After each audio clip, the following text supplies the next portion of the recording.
Existe uma contração muito particular nos músculos da face que antecede o primeiro segundo do choro. Eles se tensionam em alerta como se estivessem terminando de embrulhar um pacote a ser aberto sem comemorações. Meus olhos piscam, secos, uma última vez, querendo se fechar para sempre em repouso. Cada cílio penteando a pele fina, a pulsação acelerada sob a pálpebra, as imagens internas se misturando. O que era, o que era, o que será. A ponta do meu queixo treme como nunca. Os cantos da boca murcham, o lábio inferior despenca e a mandíbula se lança ao vazio, tentando uma palavra, uma frase que não consegue ser dita nem pensada. Da garganta não sai nada. As cordas vocais esticadas são um violoncelo sem arco. Um suspiro, então, acontece. Como o impulso final da corrida. O mesmo suspiro que uma mãe conseguiria decifrar do seu bebê sobre a barriga. Um tremer daquele corpo tão pequeno, um segundo só e a certeza de que algo vai irromper, o fôlego interrompido, o microsegundo antes da lágrima formada na raiz dos cílios inferiores. O abismo onde caio. Oi, aqui é a Jéssica e hoje a gente vai conversar sobre uma das melhores leituras que eu fiz em 2021, que é O Quarto Branco, da Gabriela Guerre.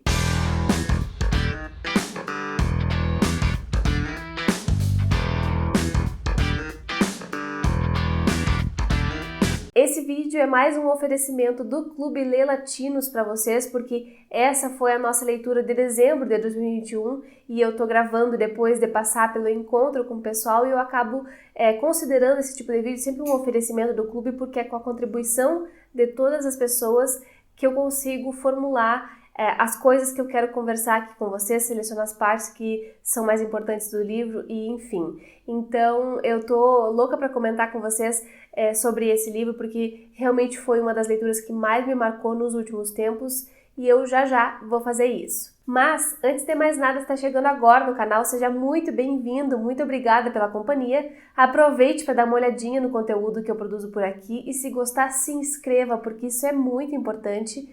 Deixa um joinha nesse vídeo e compartilha com quem também gosta de ler, porque isso ajuda muito na divulgação e no crescimento do canal.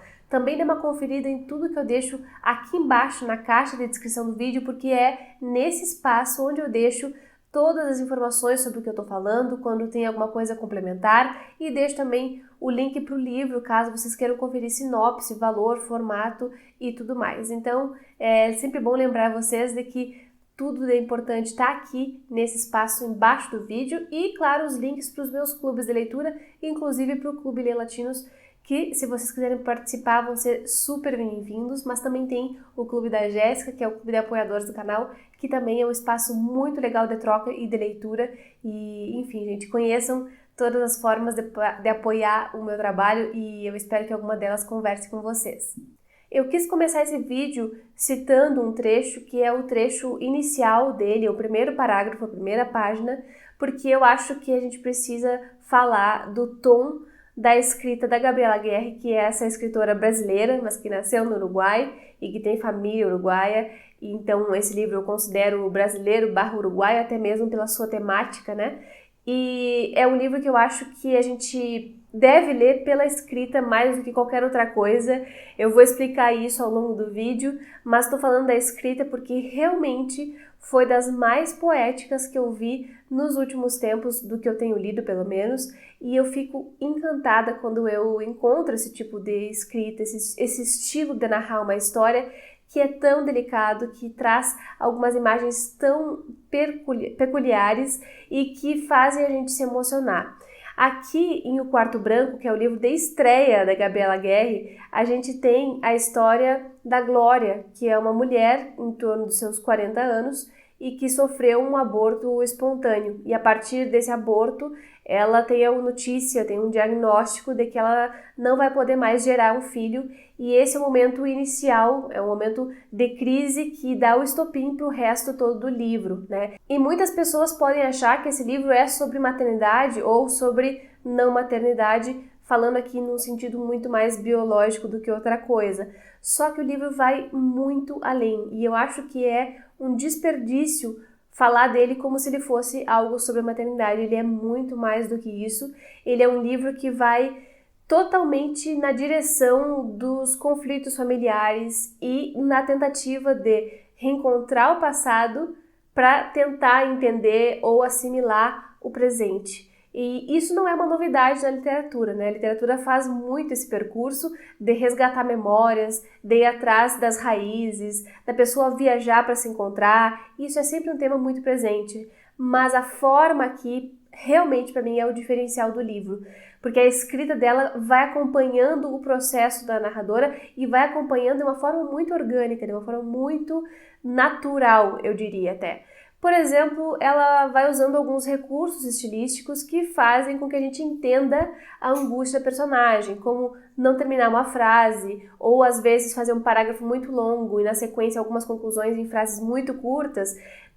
O fato dela usar esses recursos, para mim, é excelente, porque muitas vezes a pessoa não usa nada do que a grafia permite, né, do que a tipografia dá, né, esses recursos visuais e gráficos de, por exemplo, colocar alguma coisa em itálico, alguma coisa em negrito, alguma coisa em caixa alta, e até mesmo de não completar uma frase, não colocar um ponto. Isso é uma exploração daquilo que a escrita tem, né, de possibilidades. Eu acho isso sempre muito rico. Então, para além de todo o enredo que já me interessa por si só, aqui a gente tem um livro que traz tanto esses conteúdos que são importantes, pelo menos para mim, que são importantes para a humanidade em geral, como, por exemplo, lidar com o luto, lidar com a perda, lidar com a morte, mas também ele traz esse jogo com a linguagem, esse jogo com a escrita que é, para mim, aquele ponto alto de um livro. E aqui, conhecendo um pouco da história da Glória, a gente vai percebendo suas raízes familiares, como eu falei para vocês. Ela é uma personagem que tem algumas características em comum com a autora, embora isso para mim nunca seja a parte mais relevante das histórias. Eu não me interesso por autobiografias e esse livro não é uma autobiografia, que fique bem claro. Ele é um livro que tem algumas coisas, né, em comum com a vida da autora, mas isso não quer dizer que seja sobre a autora.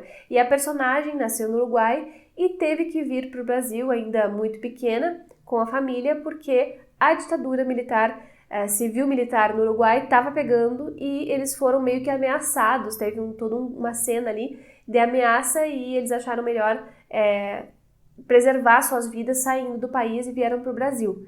E aí, essa personagem, ela fica o tempo todo pensando naquela família, pensando no que ela teve lá, nas diferenças. Ela é uma personagem que se sente inadequada em termos de identidade, porque ela se identifica com o espanhol, embora ela fale português, e à medida em que ela pensa no Uruguai, ou que eventualmente ela vai para o Uruguai, ela vai sentindo como se ela se encaixasse, porque realmente aqui ela não se encaixa. E além disso, a gente tem muitas referências locais sobre o Uruguai, que particularmente para mim foi uma delícia de ler, porque eu conheço o Uruguai, eu tenho uma relação muito familiar com ele, eu tenho família lá e também conheço Montevidéu, que a história se passa boa parte lá. Então, para mim, toda essa questão geográfica também foi algo super apelativo e talvez por isso o livro tenha sido tão gostoso para mim, porque apesar de ele tratar desses temas que são sempre muito difíceis de lidar, né, como, por exemplo, processar um luto, processar a perda de um filho, processar as relações familiares que nem sempre são fáceis, na maioria das vezes não são nada fácil, mas ele, além de tudo isso, ele tem essa coisa de mostrar o Uruguai e de comparar essas culturas de uma forma muito sutil, mas sempre mostrando um pouco da cultura de lá e trazendo coisas que fazem parte também do meu cotidiano, como, por exemplo, tomar um mate, passear pela Rambla, enfim. E essa parte para mim foi bem divertida, apesar dessa coisa mais séria que é o tema do enredo. Bom, mas o que acontece é que essa protagonista, Glória, quando ela tá passando por esse processo de luto, ela decide viajar mesmo para o Uruguai e é nessa viagem que a história toda começa ou recomeça, digamos. Ela vai atrás de alguma coisa que ela não sabe muito bem o que é. Ela tem um tio lá que é muito querido, que é um personagem incrível, e esse tio vai acolher essa personagem, vai levar ela para cima e para baixo e vai apoiar tudo aquilo que ela fizer sem questionar. É uma relação muito bonita que ela tem com esse tio, E é lá nesse espaço que ela resolve visitar o cemitério e ir atrás de uma história que era meio que velada por toda a família, né? Que era a história da irmã gêmea dela que morreu ainda bebê. Então, a Glória, ela tinha uma irmã gêmea chamada Gaia e ela sobreviveu e a Gaia não, teve uma complicação lá depois do parto e, enfim, né, a criança faleceu. E a família, depois de um certo tempo, ela começa meio que a ocultar aquilo e apagar as fotos, apagar as coisas, os registros, e ela sente como se uma parte dela estivesse faltando. Então, como eu falei para vocês, que eu não acho que o livro seja sobre maternidade ou não maternidade, porque é só o ponto inicial do texto, da história. Depois disso, né, essa perda leva a personagem a buscar outras coisas que ela nem sabia que precisava encontrar para seguir o seu caminho em paz, como é o caso da sua irmã Gaia. Então tem toda uma questão de identidade aqui, de quem sou eu, né? Qual é o sentido da existência, tem uma parte muito filosófica do livro que vai tratar disso, e também nessa coisa de por que eu estou aqui e minha irmã não, né? Então isso se complica ainda mais quando ela vai descobrindo certas coisas sobre o nome dela, né? O nome que ela recebeu, o nome que a irmã recebeu. Enfim, eu não quero dar muitos spoilers, quero que vocês realmente leiam esse livro, porque eu acho que ele traz várias coisas ao mesmo tempo. É também uma história que vai dar conta da relação familiar, especialmente da relação filha e pai. Esse pai que é um ponto de referência muito forte para a personagem e que está ali acompanhando ela, e que ao mesmo tempo é uma perda iminente. O pai dela tá doente, tá debilitado no hospital e ela vai sentindo tudo isso no mesmo tempo em que ela tá lidando com o luto do filho, né, do bebê que se foi. E tem também essa relação com a mãe, que não é das melhores, é uma relação que é toda trabalhada no não dito. Ela se sente num lugar em que ela não consegue falar com a mãe sobre tudo aquilo que ela precisava falar, sobre aquilo que faltou para ela. Então ela vai lidando com essa mãe falando só o superficial. E existe também a relação com o seu marido, seu companheiro, que é o Sandor, e esse companheiro também foi passando com ela por vários momentos difíceis. Aquela relação foi se desgastando e ela sente que eles, em certo momento, vão se afastando, né? Apesar deles continuarem morando juntos. E, enfim, gente, é uma série de complicações que são complicações reais, que acontecem com a gente, só que tudo isso é narrado de uma forma belíssima. Vou tentar ler um outro trecho aqui para vocês verem do que eu tô falando sobre a escrita dela. A falta dele, por mais que ele esteja ali, agora saindo de casa, correndo pro dia, eu, que fico, olho em volta e percebo o movimento. O que eu vejo é o que eu sou. É um nada ali entre o chão e o pé, um fio. E assim vou abandonando outros estados, a hiperconsciência do momento, a impressão de que tudo é a mesma coisa, e explicar isso, e cansar os outros e a mim mesma, a sinestesia permanente. Apurar um sentido só, por vez. Você, depois, agora, silêncios. Silenciar a mente, aquietar o coração, aprender a me abraçar, aceitar a morte e o fim. A perna daquele homem se misturando ao asfalto, a dor e a falta que a ideia de filho faz.